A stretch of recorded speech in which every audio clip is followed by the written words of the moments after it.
না আল্লাহর ওলি হওয়ার কোনো মাপকাঠি নেই। আজকাল তো চলছে ওই শানে ওলি, শানে ওলি। ওলি কে আর শানে ওলি কে?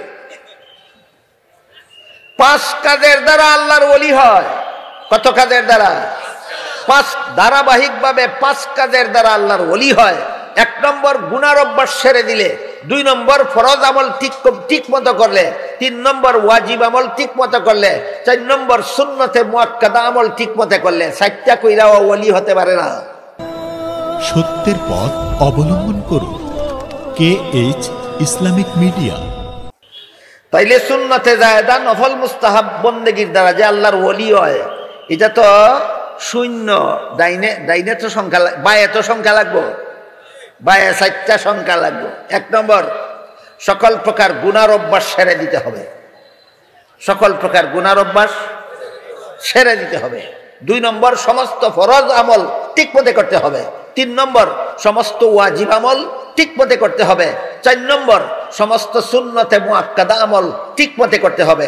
4টা ঠিক করার পরে সহিহ বুখারী শরীফের হাদিসে উল্লেখ আছে, আল্লাহর রাসূল বলেন, নফল বন্দেগী যে যত বেশি করবে তত বড় ওলি হবে সে আল্লাহর। না আল্লাহর ওলি হওয়ার কোনো মাপকাঠি নেই। আজকাল তো চলছে ওই শানে ওলি, শানে ওলি। ওলি কে আর শানে ওলি কে? 5 কাজের দ্বারা আল্লাহর ওলি হয়। কত কাজের দ্বারা?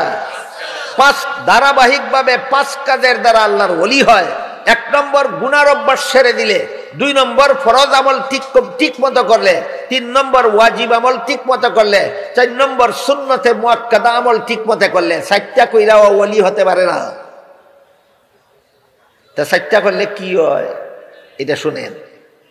গুনার অভ্যাস ছেড়ে দিলে জাহান্নাম থেকে নাজাত পাওয়া যায়। ফরজ ওয়াজিব আমল করলে জান্নাত পাওয়া যায়। সুন্নতে মুআক্কাদা আমল করলে নবীর শাফাআত পাওয়া যায়। কোন আমলে কি পাওয়া যায়, কোন আমলে কি পাওয়া যায়, কোন আমলে কি পাওয়া যায় ভুলে যাবেন না কোনোদিন। গুনার অভ্যাস ছেড়ে দিলে জাহান্নাম থেকে নাজাত পাওয়া যায়। ফরজ ওয়াজিব আমল করলে জান্নাত পাওয়া যায়। সুন্নতে মুআক্কাদা আমল করলে নবীর শাফাআত পাওয়া যায়। নফল বন্দেগী করলে আল্লাহর ওলি হওয়া যায়। নফল বন্দেগী কত নম্বর? 5 নম্বরটা না করা পর্যন্ত গুনাহ ছেড়ে দিয়ে জাহান্নাম থেকে বাঁচতে পারবেন, আল্লাহর ওলি হতে পারবেন না। ফরজ ওয়াজিব আমল কিরা চিনি মধ্যে লবণ জানে একবারও খাইতে দিন। ফরজ ওয়াজিব আমল কিরা জান্নাত পাওয়া যায়। সুন্নতে মুআক্কাদা আমল কিরা নবীর শাফাআত পাওয়া যায়। ওলি হওয়া যায় না। কথা বুঝতে পারতেছেন? বুঝন দরকার। এই 4 কাজ করে জাহান্নাম থেকে নাজাত পাওয়া যায়, জান্নাত পাওয়া যায়, নবীর শাফাআত পাওয়া যায়। ওলি হওয়া যায় না কেন? তার কারণটা বুঝেন ভালো করে।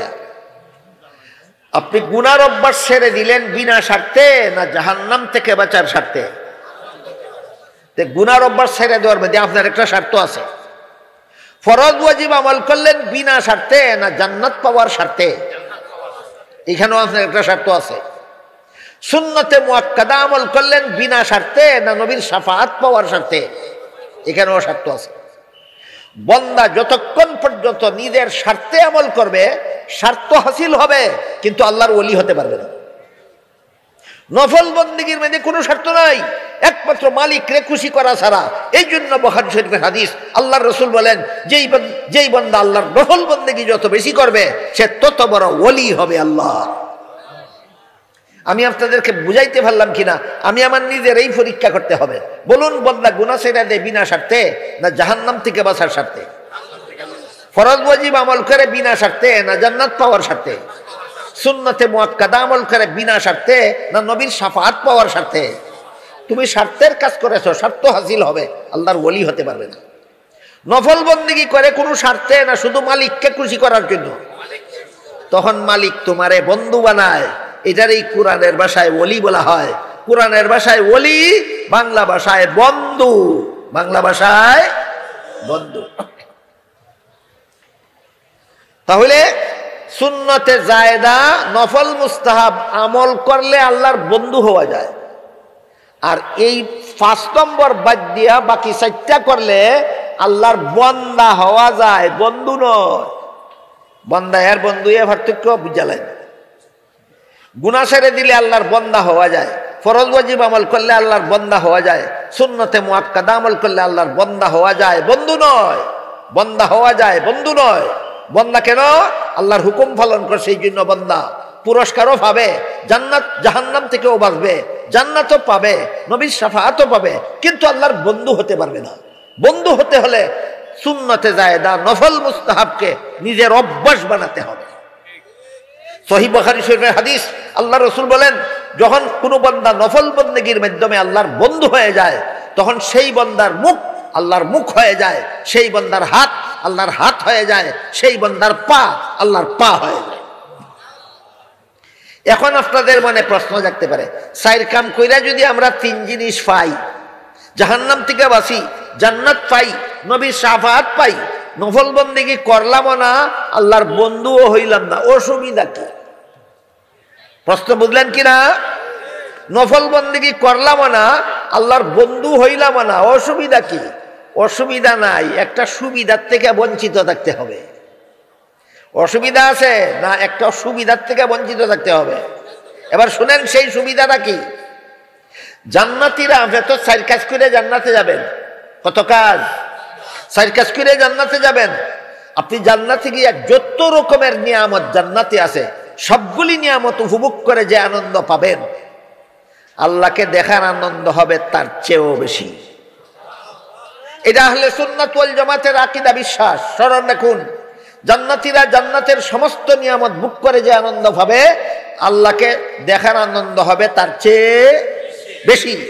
যারা আল্লাহর বান্দা হয়, আল্লাহর দেখা পাবে মাঝে মধ্যে, আর যারা আল্লাহর বন্ধু হয়, এরা আল্লাহর দেখা পাবে যখন ইচ্ছা তখন।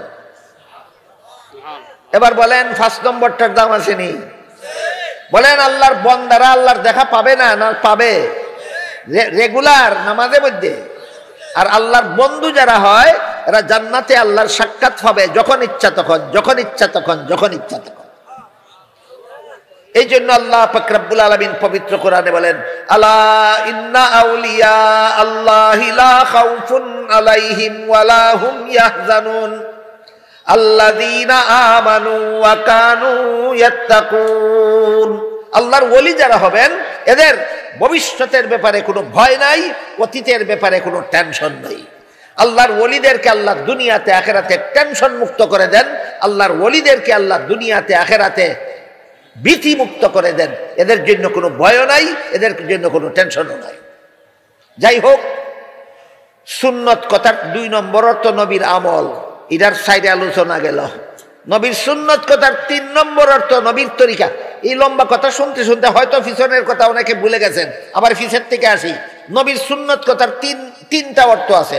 1 নম্বর নবীর সুন্নত অর্থ নবীর হাদিস, 2 নম্বর নবীর সুন্নত অর্থ নবীর আমল, 3 নম্বর নবীর সুন্নত অর্থ নবীর তরিকা। নবীর হাদিস, নবীর আমল, নবীর তরিকা। এই মর্মে হাদিস শরীফে আল্লাহ রাসূল বলেন, মান তামাসসাকা বিসুন্নতি ইনদা ফাসাদি উম্মতি ফালাহু আজরু শাহীদ আও কামা ক্বালা আলাইহিস সালাতু ওয়াস সালাম। যে যুগে আমার উম্মতেরা আমার সুন্নত ছেড়ে দেবে, সেই যুগে যারা আমার সুন্নতে অটল থাকবে, শহীদের সব পাবে। এখানে আমার সুন্নত 3 নম্বর অর্থে বলা হয়েছে।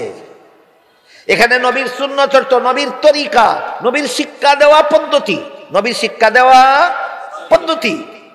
কাজেই ইমানের কথার সহি ব্যাখ্যা যে নবীর সুন্নতে পাওয়া যায় আর সাহাবায়ে কেরামের জমাতে পাওয়া যায়, এখানে নবীর সুন্নত কত নম্বর অর্থে? 3 নম্বর অর্থে। এই কথাটা বোঝাবার জন্য এত সব কাহিনী আপনাদেরকে আমার বলতে হইল। ইমানের কথার সহি ব্যাখ্যা কত ঠিকানায় পাওয়া যায়? 2 ঠিকানায়। এক ঠিকানার নাম নবীর সুন্নত, আর এক ঠিকানার নাম সাহাবাগণের জমাত। এখানে নবীর সুন্নত কত নম্বর অর্থে? 3 নম্বর অর্থে। অর্থাৎ ইমানের কথার ব্যাখ্যা নবীর তরিকার থেকে গ্রহণ করো, মন গড়া তরিকা মতো ইমানের কথার ব্যাখ্যা করো না। বুঝে আসলো এবার? তাহলে এখানে নবীর সুন্নত কত নম্বর অর্থে? 3 নম্বর অর্থে। এই যে একটু আগে বললাম, সহিহ বুখারী শরীফের হাদিস, আল্লাহর রাসূল সাল্লাল্লাহু আলাইহি ওয়াসাল্লাম বলেন, লা তুত্রুনি কামা আত্রাতিন নাসারা ঈসা ইবনে মারইয়াম ফাইন্নী আব্দুল্লাহি ওয়া রাসূলুহু ওয়ালাকিন কুলু আব্দুল্লাহি ওয়া রাসূলুহু। বিষয়টা আপনাকে সহজে বোঝাবার জন্য একটি উদাহরণ দিচ্ছি। হযরত ঈসা আলাইহিস সালামকে আল্লাহর নিজের কুদরতে বিনা বাবায় শুধু মা মরিয়মের ঘরে জন্ম দিয়েছিলেন, যে মুসলমানি আকীদা। ইহুদিরা কয় বাবা ছাড়া কোনো মানুষ জন্ম হতে পারে না, ঈসা নিশ্চয়ই বাবা আছে, সেটা বৈধ বাবা নয়, অবৈধ বাবা। খ্রিস্টানেরা কয় অবশ্যই ঈসা নবীর বাবা আছে, তিনি মানুষ বাবা না, খুদা বাবা। দেখেন ঈসা নবী সম্পর্কে তিন দলের তিন বিশ্বাস। খ্রিস্টানেরা কয় যারস সন্তান, ইহুদিরা কয় যারস সন্তান, খ্রিস্টানেরা কয় খুদার সন্তান, মুসলমানেরা বলেন মরিয়মের সন্তান। তাইলে নবী সম্পর্কে কেমন কেমন আকীদা বিশ্বাস রাখবো আমরা? যেমন আকীদা বিশ্বাস নবীর তরিকায় পাওয়া যায়, বাড়াবাড়িও নাই, সারাসারিও নাই। নবীরে যারা সন্তান বলাটাও বাড়াবাড়ি, নবীকে খুদার সন্তান বলাটাও বাড়াবাড়ি। নবীর তরিকা হইল আকীদা বিশ্বাসের বেলায় বাড়াবাড়ি নাই, সারাসারি নাই। নবীর শানের খেলাফও কোনো আকীদা পোষণ করা যাবে না, আর নবীর শান বাড়াইয়া আল্লাহর সমানও বানানো যাবে না। এইটা হলো নবী বিশ্বাস করার বেলায় নবীর তরিকা।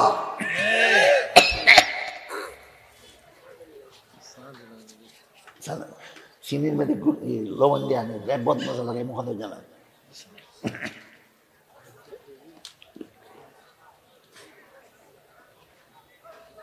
আমি জানি না আপনাদের ধৈর্য শক্তি আর কতটুকু আছে। যদি বাকি থাকে বাকিটা আমি ইনশাল্লাহ আগামীকাল পূরণ করব। আর যদি বলেন আজকে আরো কিছু সময় বসবেন, তাহলে আরো কিছু সময় ইনশাল্লাহ।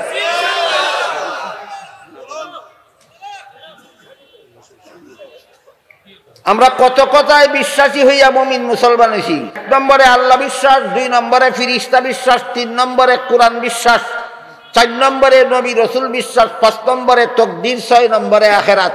বিশ্বাসগুলি মন গড়া মতে করব না সুন্নতে রসুল আর জমাতে সাহাবার আদর্শ মতে করব? তখন হব আমরা আহলে সুন্নাত ওয়াল জামাত।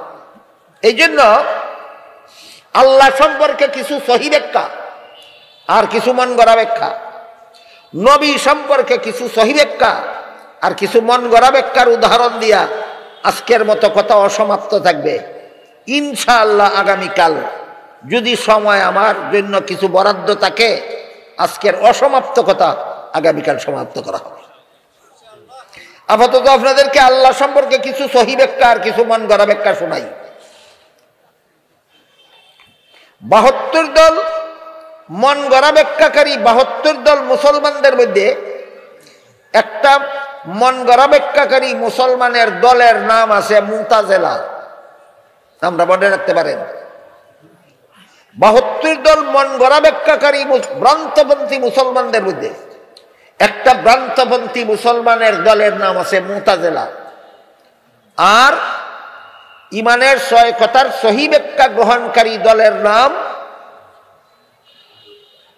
সহিহ ব্যাখ্যা মতো ইমানের 6 কথা যারা মানে তাদের নাম আহলে সুন্নাত ওয়াল জামাত। আমরা আহলে সুন্নাত ওয়াল জামাত, তারা মুতাজিলা। মুতাজিলারা কয় হাসরের বিচারে যেই বান্দার আমল নামায় গুনাহ পাওয়া যাবে না, কোন মুমিন বান্দার আমল নামায় যদি গুনাহ পাওয়া যায়, হাদিসে আছে আল্লাহ রাসূল বলেছেন অনেক মুমিন বান্দার আমল নামায় হাসরের মাঠে গুনাহ পাওয়া যাবে। সুদ খাইতে খাইতে মরছে, ঘুষ খাইতে খাইতে মরছে, নামাজ না পড়তে মরছে, এমন মুসলমান নাই? এরা আমল নামায় গুনাহ আছে না? এই সমস্ত গুনাহগার মুসলমানদের বেলায় মুতাজিলারা কয় আল্লাহ এরারে দুজখ না দিলে অবিচার হবে। মুতাজিলাদের ধর্ম বিশ্বাস হাসরের বিচারে যে সমস্ত মুমিন বান্দার আমল নামায় গুনাহ পাওয়া যাবে, এদেরকে জাহান্নামে না দিলে আল্লাহর অবিচার হবে। কারণ অপরাধীরা শাস্তি দিল না, অবিচার হইল। আর হাসরের মাঠে যে সমস্ত মুমিন বান্দার আমলে কোনো গুনাহ থাকবে না, শুধু সওয়াব পাওয়া যাবে। যেমন সাহাবায়ে কেরাম অতীত জীবনের সব গুনাহ তওবা কইরা মাফ করাইয়া দুনিয়ার থেকে বিদায় হইছেন। বুঝা থাকলে বলেন, সাহাবাগণ অতীত জীবনের গুনাহ নিয়ে আখিরাতের পথে পাড়ি দিছেন না মাফ করাইয়া? হাদিস শরীফে আল্লাহর রাসূল বলেছেন, আত-তাইবু মিনাজ যামবি কামাল্লা যামবা লাহু। যেই ব্যক্তি যথারীতি তওবা করে গুনাহ ছেড়ে দেয়, আল্লাহ তার আমল নামার গুনাহ মুছে ফেলে আবার বেগুনা বানিয়ে দেয়। এই সমস্ত বেগুনাদেরকে জান্নাতে না দিলে আবারও আল্লাহর অবিচার হবে, গুনাহগারদেরকে দুজহ না দিলেও আল্লাহর অবিচার হবে, নেককারদেরকে জান্নাতে না দিলেও আল্লাহর অবিচার হবে। যে মুতাজিলাদের ভ্রান্ত মতবাদ, পক্ষান্তরে আহলে সুন্নাত ওয়াল জামাতের মতবাদ। হাসরের মাঠে কোনো গুনাহগার মুমিন মুসলমানকে আল্লাহ ইচ্ছা করলেই মাফ করে দেবেন, শাস্তি না দিয়েও। বলেন মুতাজিলার মতবাদে আর আপনাদের মতবাদে বেশ কম আছে না? মুতাজিলাদের মতবাদ হলো গুনাহ যদি পাওয়া যায় কোনো মুমিন বান্দার আমলনামায় হাসরের মাঠে, তারে জাহান্নামে দিতেই হবে, নাইলে আল্লাহর অপরাধ হবে। আহলে সুন্নাত ওয়াল জামাতের মতবাদ হলো কুফরি গুনাহ যদি কোনো বান্দার আমলনামায় না থাকে, শিরিক গুনাহ যদি কোনো বান্দার আমলনামায় না থাকে, হাজারো কবিরা গুনাহ থাকলে আল্লাহ ইচ্ছা করলেই মাফ করে দেবে। এটা আহলে সুন্নাত ওয়াল জামাতের মতবাদ। আহলে সুন্নাত এই জামাতের এই মতবাদটা আহলে সুন্নাত ওয়াল জামাতের মুসলমানেরা মন গড়া বাইর করছে ব্যাখ্যা কইরা, না নবীর তরিকার দ্বারা প্রমাণিত, নবীর সুন্নাত তরিকার দ্বারা প্রমাণিত। যেমন বললাম আল্লাহ রাসূল বলেন আত-তাইবু মিনাজ যামবি কামাল্লা যামবা লাহু। আর কোরআনের আয়াতে আল্লাহ বলেছেন ইন্নাল্লাহা লা ইয়াগফিরু আন ইউশরাকা বিহি ওয়া ইয়াগফিরু মা দুনা যালিকা লিমান ইয়াশা। আল্লাহ যারা ইচ্ছা মাফ করে দিবেন, যারা ইচ্ছা মাফ করে দিবেন, মাফ না করলে তোরও তো মাথাবে তাও গুনাহ। এরপরে যাদের আমলনামায় শুধু সওয়াব আছে, গুনাহ একটাও নাই, মুতাজিলারা কয় এদেরকে জান্নাতে না দিলে আল্লাহর অপরাধ হবে। তো মুতাজিলাদের মতবাদ, আহলে সুন্নাত ওয়াল জামাতের মতবাদ হইল সওয়াব আছে আমলনামায়, গুনাহ একটাও নাই, এমন ব্যক্তিরে জাহান্নামে দিলেও আল্লাহর অবিচার হবে না।